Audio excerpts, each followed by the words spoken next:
couldn't have shattered the suffocating silence of courtroom 302 more violently than Judge Harlan Voss's wooden gavel. Glaring down from his mahogany altar, Voss's lips curled into a familiar, disdainful sneer reserved exclusively for men who looked like Kendrick. "I'm adding a charge of contempt, Mr. Hayes," Voss barked. "Let's see how arrogant you are after time in lockup without bail." Voss assumed he was merely crushing another helpless bug, keeping his racist, kickback-fueled empire completely untouchable. He had absolutely no idea the handcuffed black man standing quietly before him was actually the lead federal agent of a massive undercover FBI sting. The trap was set. The corrupt judge had just swallowed the bait whole. For years, Judge Harlan Voss had ruled the Ninth District Court of Oak Haven County like a feudal lord. He was a man composed of sharp angles, from his severely parted silver hair to the rigid set of his jaw. To the local press, he was a tough-on-crime traditionalist who kept the streets safe. To the minority communities in Oak Haven, he was a living nightmare.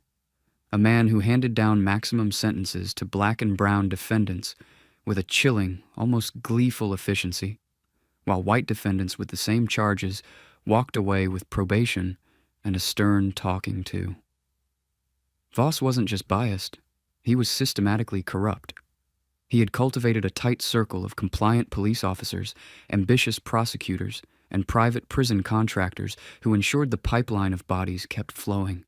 He operated under a blanket of absolute arrogance, entirely convinced that his power was absolute. Enter Kendrick Hayes. To the naked eye, Kendrick was a civilian.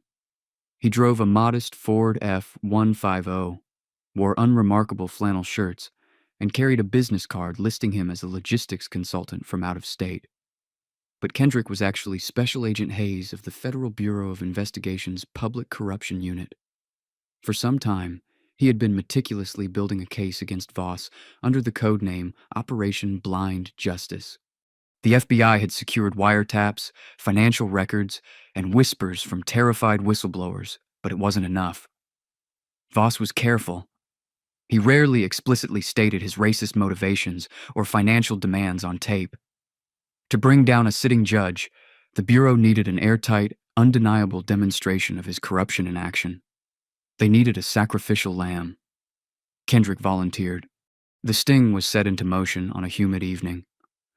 Kendrick was driving through a predominantly white, affluent suburb of Oak Haven, an area unofficially deemed off-limits to people of color after dark by the local police. Officer Vance Whitaker, a known associate of Judge Voss and a frequent testifier in his court, initiated the traffic stop. The dashboard camera footage from Whitaker's cruiser, which the FBI was simultaneously recording via a hacked real-time feed, captured the entire interaction. "License and registration, boy," Officer Whitaker said, shining a high-powered flashlight directly into Kendrick's eyes. "Is there a reason I was pulled over, officer?" Kendrick asked, his voice calm, steady, and perfectly polite. He handed over his fabricated driver's license. "You swerved," Whitaker lied without hesitation. "And you're acting aggressive. Step out of the vehicle." Kendrick complied smoothly, keeping his hands visible. The moment his boots hit the asphalt, Whitaker slammed him against the side of the truck. "Stop resisting," Whitaker yelled purely for the benefit of his own microphone. "I am not resisting," Kendrick stated clearly, offering zero physical pushback as Whitaker forcefully wrenched his arms behind his back, ratcheting the steel cuffs tight enough to cut into his wrists.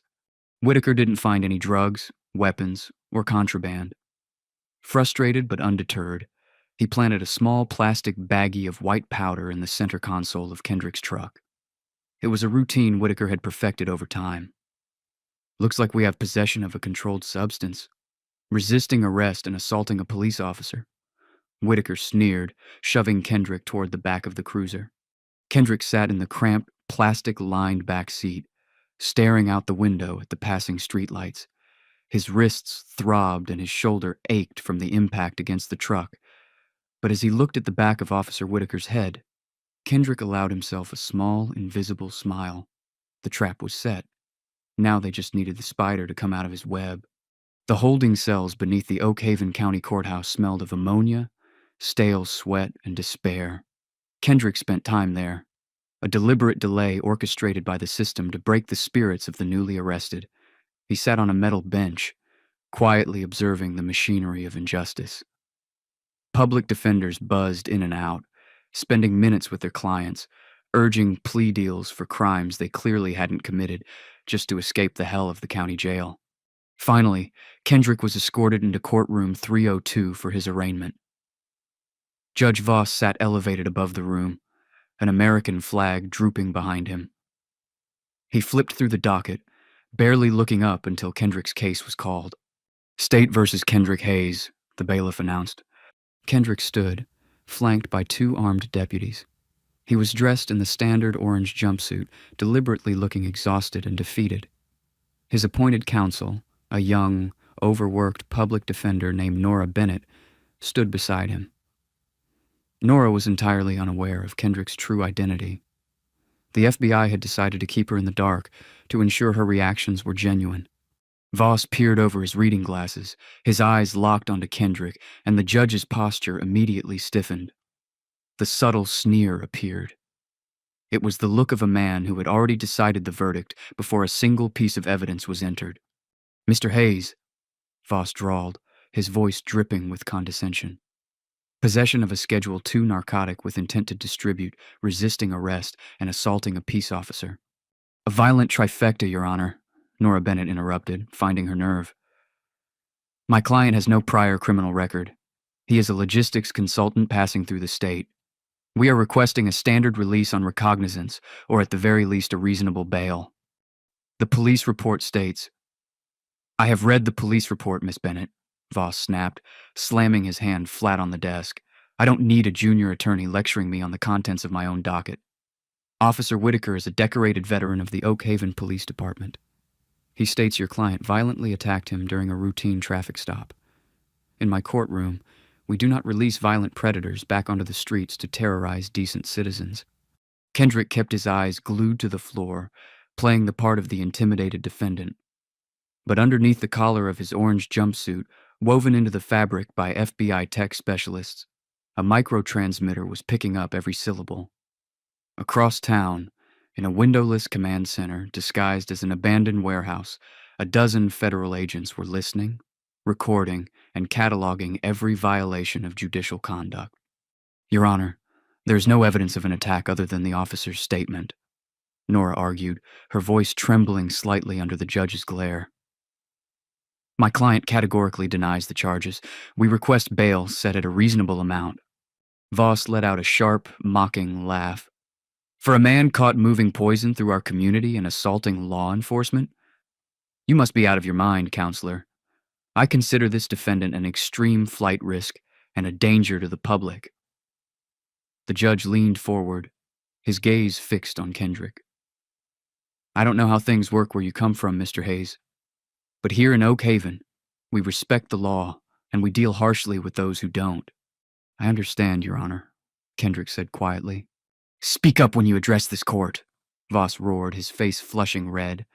"I understand, Your Honor," Kendrick repeated slightly louder, maintaining a neutral expression.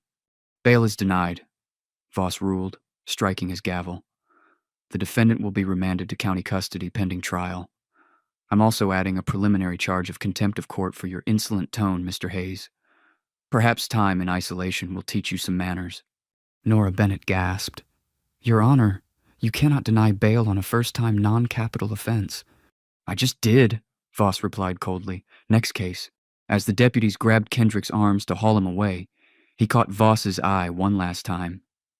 The judge was smiling, a smug, self-satisfied smirk of pure, unchecked power. Kendrick let himself be dragged back down to the dungeons. "Enjoy it, Harlan," Kendrick thought, the cold metal of the handcuffs biting into his wrists. "Your empire is already burning. You just haven't smelled the smoke yet." The trial of state versus Kendrick Hayes began later. By the time Kendrick was brought up from the jail, he looked the part of a broken man. He had lost weight.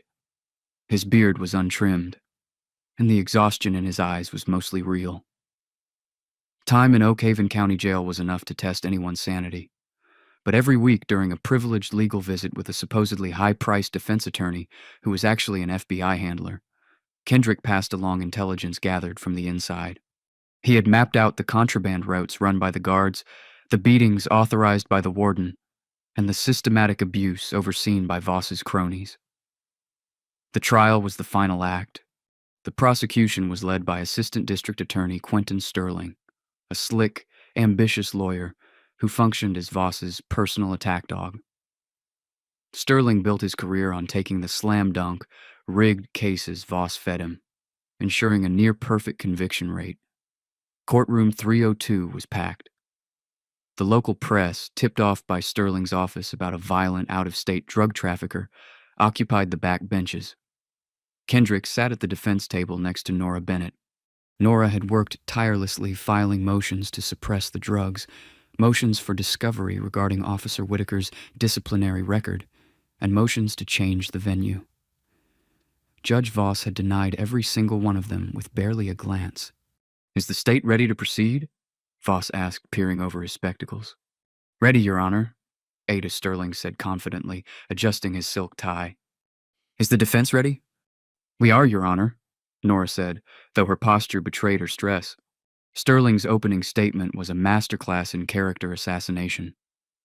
He painted Kendrick as a menace, a violent thug masquerading as a businessman who had brought drugs into their pristine county and savagely attacked a hero cop. When it was Nora's turn, she kept it brief. "Ladies and gentlemen of the jury, the evidence will show that my client was the victim of an illegal stop, an illegal search, and fabricated charges. We ask only that you keep an open mind." Voss rolled his eyes noticeably while Nora spoke, a blatant, prejudicial gesture designed to signal to the jury that the defense's arguments were worthless. The FBI agents watching the hidden courtroom camera feed documented the violation. The state's star witness was, of course, Officer Vance Whitaker. He swaggered to the witness stand, his uniform immaculately pressed, his badge gleaming. Sterling walked him through the events of that night. Whitaker testified with practiced ease. He described Kendrick swerving erratically. He described smelling marijuana.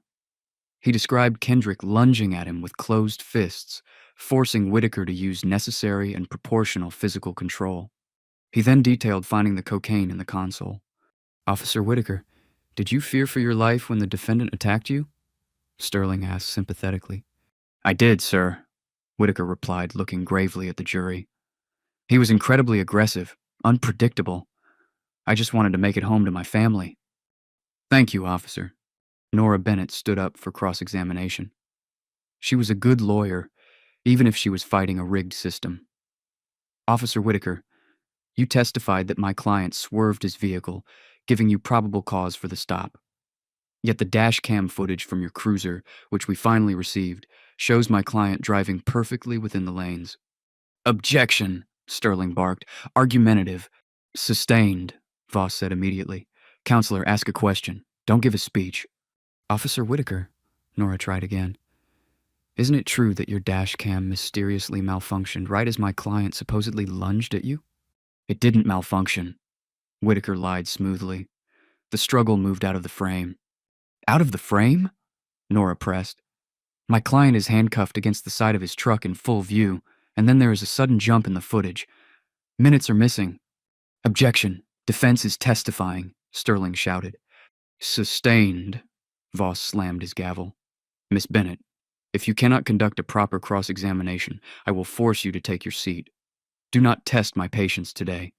Nora took a deep breath. "Officer, regarding the narcotics found, did you request a fingerprint analysis on the plastic baggie?" "No," Whitaker said. "It wasn't necessary. I found it in his sole possession." "Not necessary?" Nora countered. "You found a bag of cocaine in a vehicle and you didn't think it was standard police procedure to check if the defendant's fingerprints were actually on it?" "Objection. Relevance," Sterling said lazily. "Sustained," Voss ruled. Nora stared at the judge, incredulous. "Your Honor, how is standard evidence-gathering procedure not relevant to a possession charge?"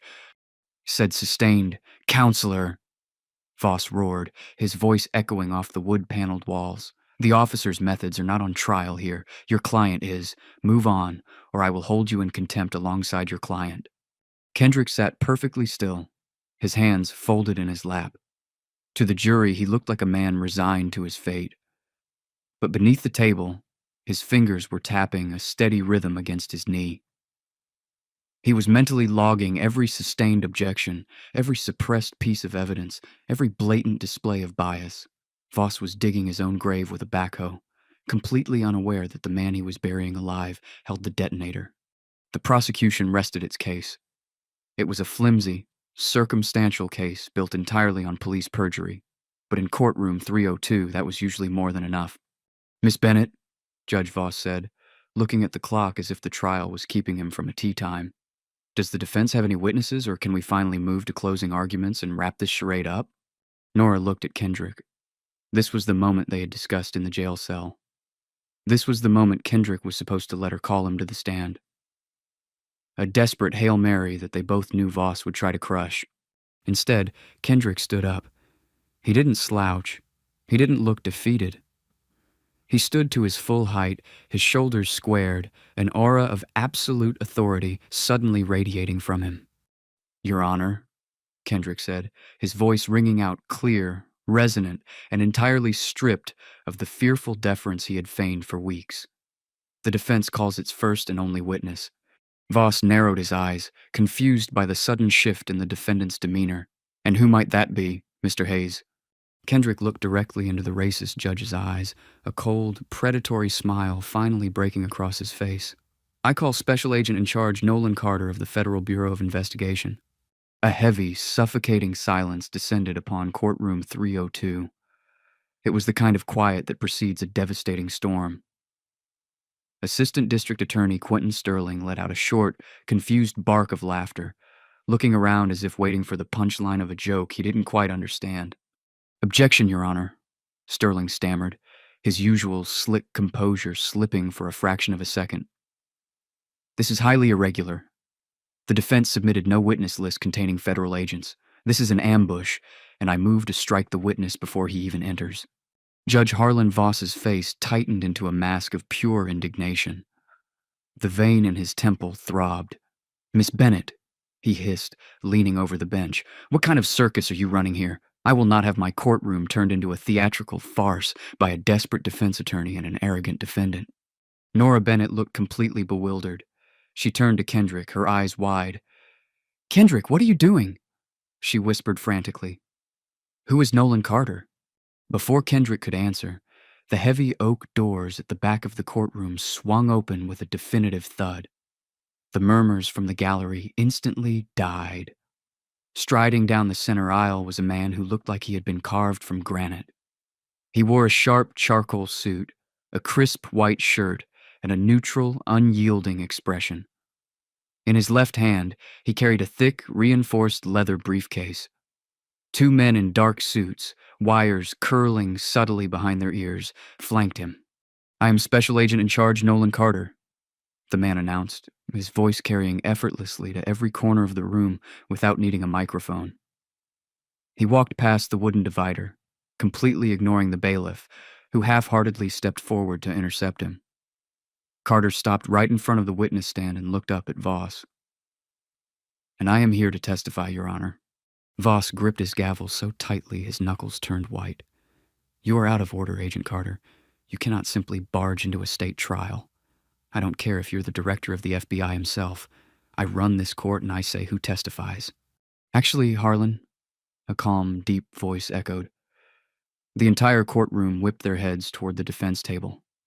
Kendrick Hayes was no longer sitting like a broken, defeated man. He was standing tall, stripping away the hunched posture and the frightened demeanor like a cheap Halloween costume. He reached into the collar of his orange county-issued jumpsuit and pulled out a small, blinking metallic device, snapping the wire. "Actually," Kendrick repeated, his voice commanding and completely devoid of the respectful tremor he had used. "Under Title 18, Section 304 of the United States Code, federal evidence supersedes state proceedings when a federal investigation dictates an immediate intervention to prevent the ongoing miscarriage of justice." Sterling's jaw dropped. "Your Honor, The defendant is speaking out of turn. Gag him. Bailiff. Restrain the defendant. Voss roared, spit flying from his lips. The elderly county bailiff took one step toward Kendrick, but the two men who had accompanied Agent Carter smoothly intercepted him, flipping open their suit jackets just enough to reveal the gold FBI shields clipped to their belts. The bailiff wisely stepped back, raising his hands in surrender. "Let the record show," Agent Carter said, finally taking a seat in the witness box and setting his briefcase on his lap, "that the man you know as Kendrick Hayes is in fact Supervisory Special Agent Kendrick Hayes of the Federal Bureau of Investigation's Public Corruption Division. And for some time, he has been the lead undercover operative in a federal RICO investigation targeting this specific courtroom." A collective gasp ripped through the gallery. The local reporters in the back row scrambled for their phones and notepads, sensing the story of the decade unfolding before their eyes. Nora Bennett sank slowly into her chair, her hands covering her mouth in sheer shock. She looked at Kendrick, who gave her a brief, reassuring nod. "You did good, Nora," the look said. "I'll take it from here." Voss's face went from flushed red to a sickly, pallid gray. His eyes darted frantically around the room, the terrifying reality of his situation beginning to crack the foundation of his arrogance. This is a stunt, a jurisdictional overreach," he sputtered. "I am a sitting judge." "You're a criminal with a gavel," Kendrick said coldly, stepping out from behind the defense table. He didn't ask for permission to pace the floor. He took ownership of the room. "Agent Carter, let's address the charges that have kept me in a cell for weeks. The state claims I swerved my vehicle and assaulted Officer Vance Whitaker." Agent Carter popped the latches on his briefcase. "I have here a sworn affidavit signed by a federal magistrate authorizing the declassification of evidence gathered during Operation Blind Justice." Carter pulled out a sleek black laptop and a tangled cord. "May I connect to the courtroom's monitor system, Your Honor? Or would you prefer to obstruct a federal investigation in front of a jury and the press?" Voss looked trapped. If he said no, he looked guilty. If he said yes, he was letting them slit his throat. He remained silent, his jaw clenched tight enough to crack a molar. Carter didn't wait for permission. He handed the cord to one of his agents, who seamlessly plugged it into the courtroom's AV system. The large, flat-screen television mounted for evidence display flickered to life. Officer Whitaker testified earlier that his dashcam footage jumped because the struggle moved out of frame. Kendrick addressed the jury, who were now leaning forward in their seats, utterly captivated. But what Officer Whitaker did not know is that the FBI had already secured a federal warrant to install secondary hidden cameras in my vehicle. Specifically, one mounted in the passenger side mirror and one hidden in the cabin's dome light. Officer Vance Whitaker, who was sitting in the first row behind the prosecution table, suddenly looked violently ill. He gripped the edge of the wooden pew, looking desperately toward the exit doors. "Play the unedited footage, Agent Carter," Kendrick ordered. The screen split into two angles. The left side showed the view from the side mirror. It clearly showed Kendrick standing perfectly still, his hands resting compliantly on the roof of his truck. It showed Whitaker approaching from behind, unprovoked and violently slamming Kendrick's face into the metal. The audio captured Kendrick's calm compliance and Whitaker's stage shouting. But it was the right side of the screen that made the courtroom erupt. The cabin camera showed Whitaker rummaging through Kendrick's center console. Finding nothing, Whitaker paused. He looked over his shoulder, ensuring Kendrick was secured outside. Then, clear as day, Whitaker reached into the upper left breast pocket of his own tactical vest, pulled out a small plastic baggie containing white powder, and deliberately shoved it under a stack of maps in the console. "As you can see," Agent Carter narrated dryly over the rising noise in the courtroom, "Officer Whitaker supplied the narcotics himself. Furthermore, lab analysis of the baggie revealed the fingerprints of Officer Whitaker, as well as a known confidential informant for the Oak Haven Police Department, who admitted to selling the confiscated drugs back to Officer Whitaker days prior." "Lies! It's doctored!" Whitaker suddenly shrieked, jumping to his feet. He looked at Ada Sterling for help, but Sterling had physically pushed his chair away from Whitaker, looking at the officer as if he were carrying the plague. "Sit down, Vance," Kendrick commanded, his voice cracking like a whip. "Or you'll be adding federal flight risk to your immediate list of problems." The courtroom was in absolute bedlam. The jury was murmuring loudly, pointing at Whitaker and then up at Judge Voss. The illusion of the mighty, infallible justice system of Oak Haven County had been shattered into a million irreparable pieces in minutes. Judge Voss pounded his gavel, the wooden strikes sounding hollow and desperate over the noise. "Order, order in this court. I am declaring a mistrial. This entire proceeding is tainted. Jury, you are dismissed. Bailiff, clear the room." "Nobody is leaving," Kendrick said, raising his hand. The heavy doors at the back of the courtroom opened once again. This time, it wasn't just FBI agents.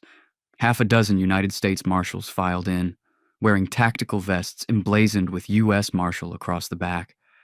They fanned out, securing the exits and moving strategically toward the prosecution table and the judge's bench. Voss froze, his gavel hovering in midair. The sight of the federal marshals finally broke through the last of his delusions. His kingdom had fallen. "You don't get to call a mistrial to save yourself, Harlan," Kendrick said, slowly walking toward the bench until he was looking directly up at the judge. "Because this trial was never really about me. It was about you. Agent Carter, let's move past the foot soldiers and discuss the man giving the orders." Carter clicked a button on his laptop. The screen shifted from the video footage to a complex financial flowchart. Lines connected various offshore bank accounts in the Cayman Islands to dummy corporations registered in Delaware. "For years," Agent Carter testified, his voice echoing in the stunned silence of the room. "Judge Harlan Voss has been receiving systematic kickbacks from the Vanguard Correctional Corporation, the private entity that operates the Oak Haven County Jail and the regional penitentiary. The agreement was simple. Vanguard needed high occupancy rates to maintain their state funding and maximize profit. Judge Voss ensured those beds were always full." "Slander!" Voss gasped, though his voice lacked any of its former thunder. He looked physically diminished, shrinking into his high-backed leather chair. "We have the bank records, Harlan," Kendrick said, his tone devoid of any pity. "We have the wire transfers. We have your signature on the shell company documents. But more importantly, we have the audio." Carter clicked another button. A scratchy audio recording played through the courtroom speakers. "I don't care if it's a first offense, Quentin." Voss's distinctive, arrogant voice echoed through the room. "He's a kid with half a joint." "Harlan," ADA Sterling's voice replied on the tape, "even I think maxing him out is pushing it." "Push it," the recorded Voss snapped. "Vanguard is complaining about their numbers. I promised them an increase in remands this month. Find a way to make the possession charge stick with a gang enhancement, or I'll find a prosecutor who will understand." At the prosecution table, Ada Quentin Sterling buried his face in his hands. He was sweating profusely, realizing his entire career, and likely his freedom, had just evaporated. Kendrick turned away from the judge and looked at the jury. The justice system is supposed to be blind. It's supposed to be the great equalizer. But in this courtroom, the scales weren't just tipped. They were rigged by a man who sold human lives to line his own pockets. He targeted the vulnerable. He targeted minorities because he knew society wouldn't look too closely when a black or brown man was sent away to a cage. He banked on the prejudice of the system to cover his tracks. Kendrick turned back to Voss. The absolute hatred in the judge's eyes was now replaced entirely by naked, trembling fear. "Your Honor," Kendrick said, using the title with heavy, dripping sarcasm. "For the charges of conspiracy to commit wire fraud, racketeering, federal civil rights violations under color of law, and obstruction of justice, the Federal Bureau of Investigation places you under arrest." You can't do this to me," Voss whispered, his hands shaking as he gripped the edge of his mahogany desk. "I am a pillar of this community. I know the governor. I know the attorney general." "You can call them from federal lockup," Kendrick replied coldly. "Assuming they ever take your calls again." Kendrick looked at the lead U.S. Marshal, a towering man named Marcus Donovan. "Marshal Donovan, take them down." It was a scene of poetic, hard-hitting karma that no one in Oak Haven would ever forget. U.S. Marshals converged on Officer Vance Whitaker first. Whitaker didn't even try to run. He simply collapsed to his knees, sobbing as the heavy steel cuffs were ratcheted behind his back, the exact same way he had cuffed Kendrick weeks prior. Next, two marshals flanked the prosecution table. "Quentin Sterling, stand up," one of them ordered. The slick, arrogant ADA went limp, offering no resistance as he was read his Miranda rights and hauled away. But the grand finale was reserved for the bench. Marshal Donovan walked up the steps to the judge's altar. He didn't ask Voss to stand. He grabbed the judge by the shoulder of his black silk robe and hauled him to his feet. "Harlan Voss, you have the right to remain silent," Donovan boomed, snapping a pair of federal cuffs onto the judge's wrists. The metallic click echoed loudly over the courtroom's absolute silence. Voss looked down at his bound hands, then looked out at the gallery. The local press were flashing photographs like strobe lights. The citizens of Oak Haven, the people he had terrorized and manipulated for years, were staring back at him, not with fear, but with righteous, vindicated satisfaction. As Donovan dragged Voss down from his elevated throne, forcing him to walk the same humiliating path every defendant had walked before him, Voss locked eyes with Kendrick one last time. "I'll beat this," Voss hissed, though a tremor in his chin betrayed his terror. "I'll bury you, Hayes." Kendrick just smiled, a slow predator's smile. "I've been in your county jail, Harlan. I know exactly what it smells like, what the food tastes like, and how long the nights are. Enjoy the accommodations. I hear the guards you hired are incredibly unforgiving." The fallout was instantaneous, a seismic shock wave that radiated from courtroom 302 and shattered the political foundations of the entire state. Within hours, footage of the courtroom raid, recorded covertly by an embedded undercover journalist from the Associated Press sitting in the back row, was broadcast across national television. The sheer unprecedented spectacle of a sitting judge being hauled off his own bench in handcuffs by United States Marshals dominated the news cycle. But for Harlan Voss, the nightmare wasn't on television. It was the cold, unyielding reality of the Oak Haven County Jail, the very facility he had essentially functioned as the chief procurement officer for over the last years. Because of the severe federal charges and the undeniable flight risk associated with his offshore wealth, a federal magistrate summarily denied Voss bail. By nightfall, the man who had dined on prime rib at the local country club was stripped of his tailored suit, hosed down with delousing spray, and forced into a scratchy, ill-fitting orange jumpsuit. They placed him in cell block D, the maximum security wing. The irony was suffocating. Cell block D was notorious for its abysmal conditions Voss had routinely ignored whenever civil rights attorneys brought lawsuits before his court. The air was thick with the stench of raw sewage backing up from a broken floor drain. The fluorescent lights flickered violently, emitting a constant, maddening hum. "Warden!" Voss screamed, rattling the steel bars of his cell until his palms bled. "Warden Thorpe, get down here right now. I demand a transfer to protective custody." Footsteps echoed down the concrete corridor. But it wasn't Warden Elias Thorpe. It was a senior corrections officer named Barnes, a man whose brutal reputation Voss had personally shielded from excessive force complaints on separate occasions. Barnes stopped outside the cell, lazily striking his nightstick against his palm. He looked at Voss, not with respect, but with cold, calculating indifference. "Warden Thorpe isn't taking your calls, Harlan," Barnes said, deliberately dropping the title of judge. "In fact, Vanguard Correctional Corporation just issued a press release. They are deeply disturbed by the allegations against you and are cooperating fully with the federal authorities. Thorpe is busy shredding documents to save his own pension. You're on your own." "I am a judge," Voss roared, spit flying onto the bars. "I put half the men in this block away. If you leave me in general population, they will kill me." Barnes offered a dark, humorless smile. "Should have thought about that before you started filling these cages just to boost Vanguard's quarterly stock price. Lights out soon, inmate. Keep your voice down or you'll get a write-up." We're very strict on discipline here, just like you taught us. The hard karma hit Voss like a freight train. Over the months while awaiting his federal trial, he lived in a state of perpetual terror.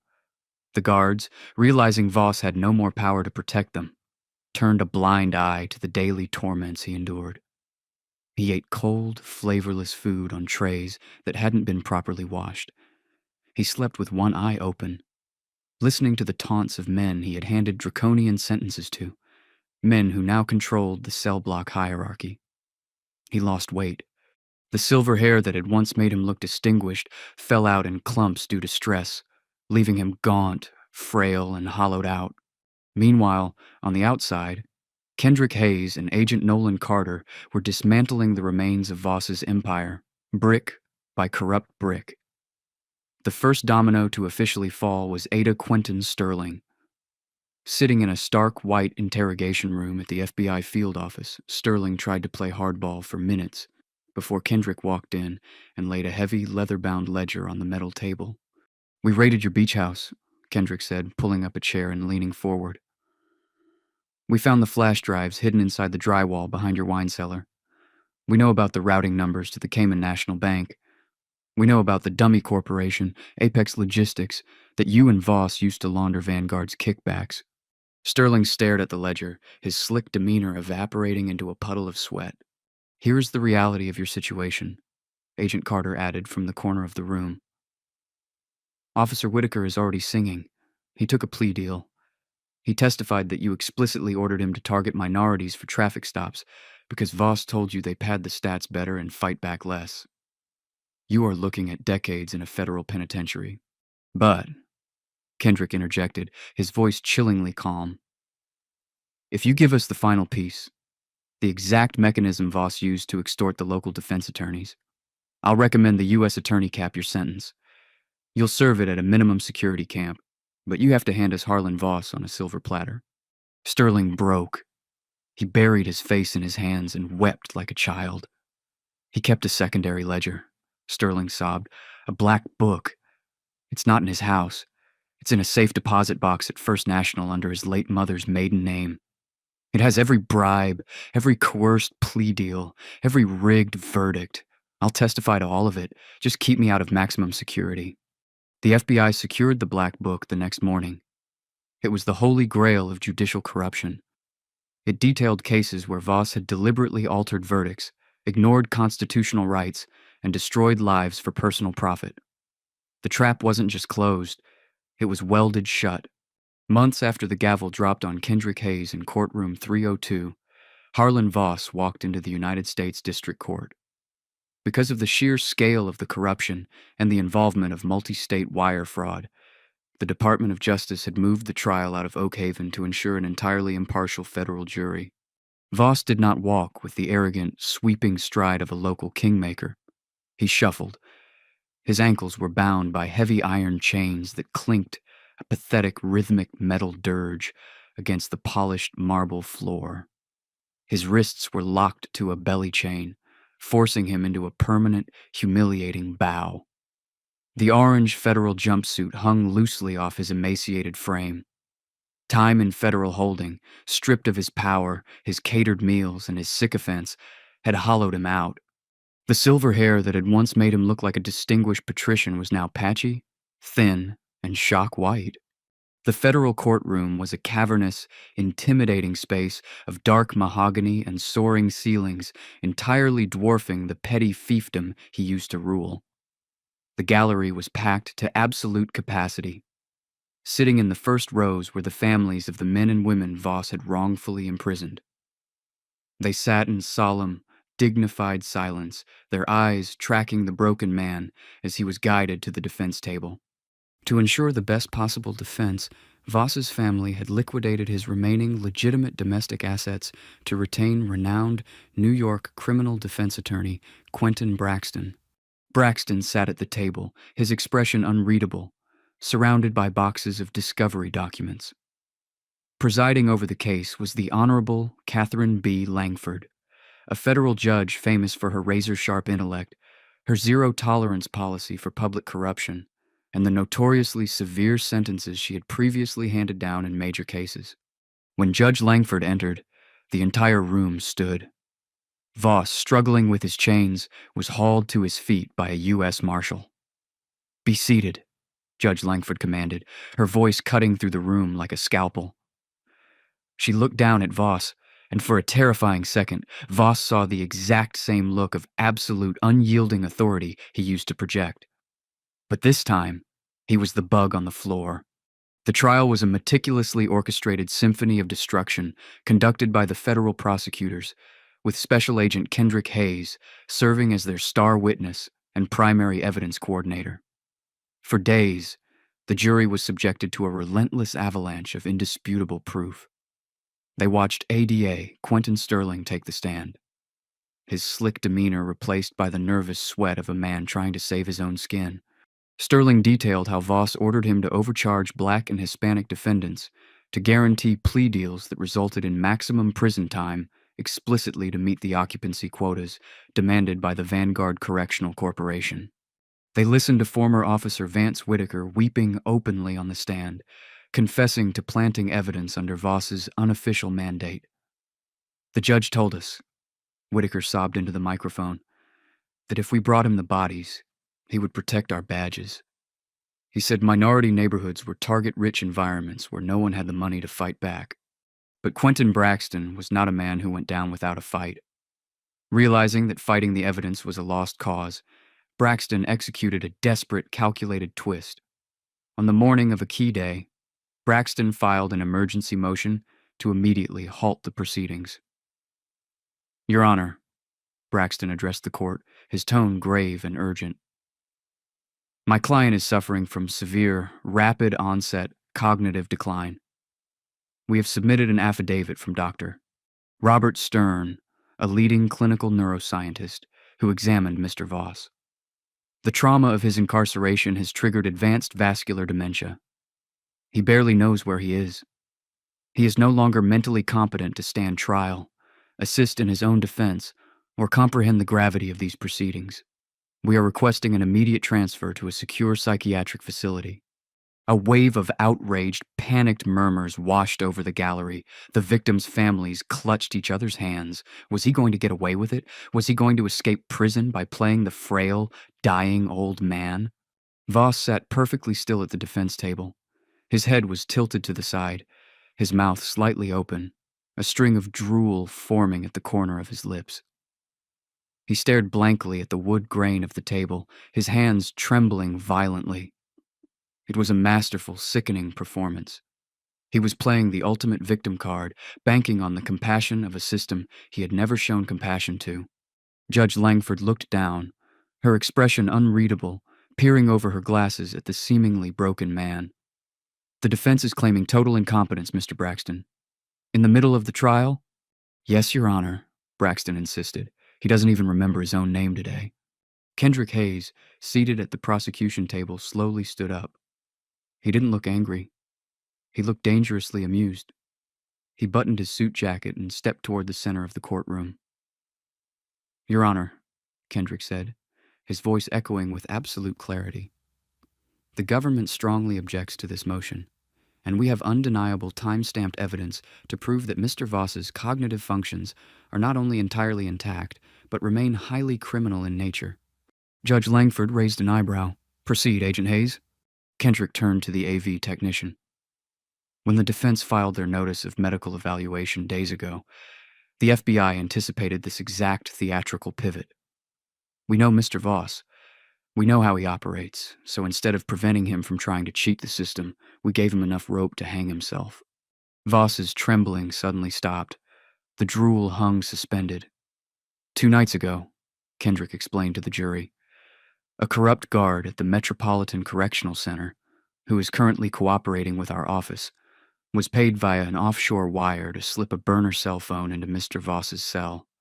What Mr. Voss did not know is that the FBI supplied the phone, and we had a federal wiretap active on the device before it ever touched his hands." At the defense table, Quentin Braxton slowly closed his eyes and pinched the bridge of his nose. He knew right then and there that it was over. His client had lied to him, and in federal court that was fatal. Voss's head violently snapped up, his dementia instantly vanishing into thin air. His eyes widened in sheer, unadulterated panic, his face flushing a deep, guilty crimson. "Play government exhibit," Kendrick ordered. The audio recording blasted through the state-of-the-art courtroom speakers. The voice was unmistakably Harlan Voss's, sharp, vicious, lucid, and dripping with venom. "Listen to me, you imbecile," Voss's recorded voice hissed over the phone line, speaking to his brother-in-law. "Transfer the remaining millions from the Cayman National account to the Shell Company in Panama. Do it right now before the feds freeze it, and tell Braxton to keep pushing the dementia angle hard. The judge is a bleeding heart. She'll buy it if I drool enough in my pants. I am not dying in a concrete box. I'll beat these federal dogs yet." The silence in the courtroom was so profound, it felt like a vacuum. The jury stared at Voss with naked disgust. The victims in the gallery let out a collective breath of vindicated relief. Judge Langford leaned over the bench, her eyes locked onto Voss with a furious, burning intensity that could melt steel. "Motion denied," she said, her voice dropping to a terrifying, deadly whisper. "Mr. Voss, your arrogance is matched only by your profound stupidity. You have just guaranteed your own demise." The jury deliberated for minutes. It was barely enough time to elect a foreperson and fill out the paperwork. They found Harlan Voss guilty on all federal charges, including racketeering, wire fraud, conspiracy against rights, and obstruction of justice. Later, the sentencing phase commenced. It was the crescendo of the hard karma Voss had spent a lifetime earning. Judge Langford allowed the victims to speak. For hours, Voss was forced to sit and listen to the human wreckage he had caused. A black mother wept as she described how her son hanged himself in Oak Haven jail after Voss denied him bail for a fabricated loitering charge. A Hispanic small business owner detailed how he lost his home, his marriage, and years of his life because Voss needed to fill Vanguard's quota. Every tear, every sob, every curse was a nail driven into Voss's coffin. Finally, Kendrick Hayes stepped up to the podium for the government's closing sentencing remarks. He looked directly at the broken, trembling man in the orange jumpsuit. "Harlan Voss believed that justice was a commodity," Kendrick said, his voice steady, carrying the weight of the hundreds of ghosts in the room. "He believed that a black robe made him a god, and that the color of a man's skin determined his worth in a courtroom. He built an empire of blood money on the suffering of the innocent. But the arc of the moral universe, while long, has finally bent back to crush the man who tried to break it. He wanted to throw people away into dark, forgotten cells. It is only fitting and perfectly just that society now does the exact same thing to him." Judge Langford ordered Voss to stand. He could barely manage it, his knees buckling under the weight of his chains and his impending doom. "Harlan Voss," Judge Langford began, her voice echoing with historical finality. "You are a disgrace to the American judicial system. You took a sacred oath to uphold the Constitution, and instead you used it to line your pockets while destroying families. You are a predator, a racist, and a coward. You weaponized the law against the very people it was designed to protect." She picked up her wooden gavel. "It is the judgment of this court that you are sentenced to life in federal prison without the possibility of parole. Furthermore, due to your demonstrated ability to corrupt those around you, I am ordering that you serve this sentence at the United States Penitentiary Administrative Maximum Facility, ADX Florence, in Colorado." Voss let out a weak, guttural gasp. A DX Florence was the Alcatraz of the Rockies. It was the end of the line. "You will spend hours a day in a soundproof concrete cell," Judge Langford continued mercilessly. "Your bed will be concrete. Your desk will be concrete. You will have zero physical contact with other inmates. You will have no access to the outside world, no platform, and no power. The empire you built is ashes, and you will die entirely forgotten by the world you sought to control." The gavel slammed down with a crack. It was the loudest sound Harlan Voss had ever heard. It sounded exactly like a cell door locking shut forever. As the U.S. Marshals hauled him backward, dragging him away from the table, Voss didn't scream. He didn't fight. His eyes were wide, staring blankly at the ceiling as the absolute crushing weight of his permanent helplessness finally settled over his soul. The monster of Oak Haven was gone, swallowed whole by the very system he had once commanded. The fall of Harlan Voss became a watershed moment for American jurisprudence. Operation Blind Justice triggered a sweeping federal audit of the Oak Haven County judicial system, leading to the immediate release of wrongfully convicted individuals and the indictment of corrupt officials, including Warden Thorpe. The Vanguard Correctional Corporation faced catastrophic federal sanctions, their stock plummeting before filing for bankruptcy. Kendrick Hayes returned to the shadows of the Bureau, his name fading from the headlines as he moved on to the next assignment.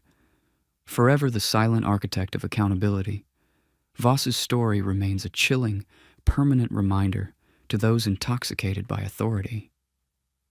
True justice is never blind to corruption, and the hardest karma is reserved for those who believe they hold the pen that writes the law. Eventually, every tyrant faces a judge they cannot.